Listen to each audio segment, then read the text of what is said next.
Assalamualaikum warahmatullahi wabarakatuh. Sampai Shalom, Om Swastiastu, Nama Budaya, dan Salam Kebajikan.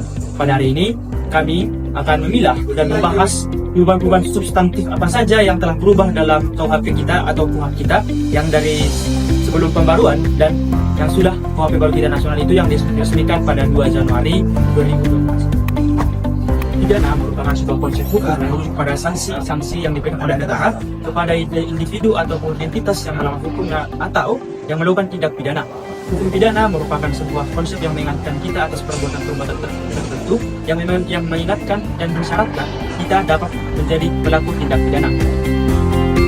Saya akan menjelaskan tentang pengertian tindak pidana. Tindak pidana merupakan perbuatan yang oleh peraturan perundang-undangan diancam dengan sanksi pidana atau tindakan diatur dalam KUHP Nasional Pasal 12 Ayat 1 Undang-Undang tahun 2023. Dalam pasal KUHP Nasional, kesalahan adalah keadaan batin seorang yang menyebabkan ia dapat dicela atas perbuatan pidana yang dilakukannya. Pembentuk kesalahan dibagi menjadi dua, yaitu kesengajaan dan kealpaan.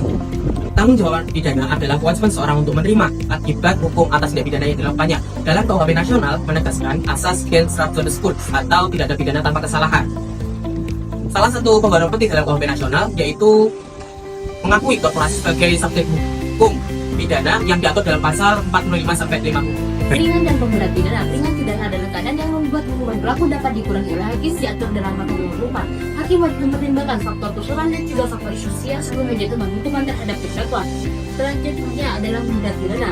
Pemberat pidana dapat terjadi apabila memiliki 3 hal, yaitu satu, pejabat yang menyalahgunakan kewenangan atau kekuasaan yang diperoleh dari jabatannya. Dan yang kedua adalah menggunakan identitas negara ketika melakukan tindak pidana. Dan yang terakhir adalah tindak pidana berulang atau busuk juga residivis. Dalam KUHP Nasional, penghapus pidana diatur pada Undang-Undang Nomor 1 Tahun 2023 tentang Kitab Undang-Undang Hukum Pidana, yaitu pada pasal 31 sampai pasal 35 mengenai alasan pembenar dan pasal 40 sampai pasal 44 mengenai alasan pemaaf. Penghapus pidana merupakan suatu tindakan yang menyebabkan seseorang yang melakukan tindak pidana tidak dijatuhi pidana karena adanya alasan yang diakui oleh hukum. Dalam Undang-Undang Nomor 1 Tahun 2023 tentang KUHP, persiapan adalah tindakan awal untuk menyiapkan pelaksanaan kejahatan seperti menyediakan alat atau melakukan perencanaan suatu tindakan. Percobaan tindak pidana adalah kondisi di mana seseorang sudah memiliki niat untuk melakukan kejahatan dan sudah mulai melaksanakannya, tapi kejahatan tersebut tidak terselesaikan, seperti ditangkap polisi. Dalam pasal 17 dan 18 Undang-Undang Nomor 1 Tahun 2023 KUHP baru. Yang ketiga ada pemufakatan jahat. Pemufakatan jahat ini timbul dari 2 orang atau lebih untuk melakukan tindakan pidana. Di sini titik beratnya ada di kesepakatan batin. Meskipun mereka belum melakukan persiapan fisik atau pelaksanaannya, di sini sudah tertera dalam Undang-Undang Nomor 1 Ayat 14 Tahun 2023. Pidana adalah seseorang yang melakukan beberapa tindak pidana sebelum ada putusan pengadilan yang berkekuatan tetap terhadap salah satu tindak pidananya.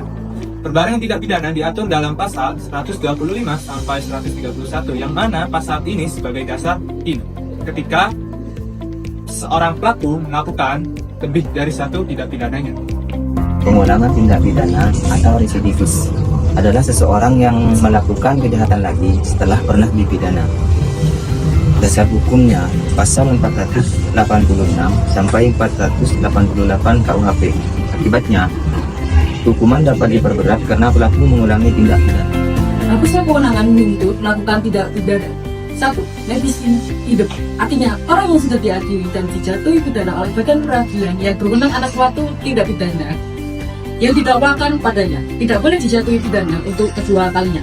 Dasar hukumnya terdapat pada pasal 132 ayat 1 huruf A KUHP tahun 2023. 2. Meninggalnya tersangka atau terdakwa. Berdasarkan pasal 132 ayat 1 huruf B KUHP tahun 2023, kewenangan penuntutan pidana gugur apabila tersangka atau terdakwa meninggal dunia. Dan yang nomor 3 yaitu pertanggung jawab penuntutan pidana dalam pasal 136 KUHP 2023 pada waktu dapat menentukan hilangnya penuntutan pidana. Dan yang nomor 4 yaitu penyelesaian di luar pengadilan, yaitu dalam pasal 82 ayat 1 di mana pidana dapat diselesaikan di luar pengadilan dengan cara pelaku mampu dengan sadar membayar dendanya.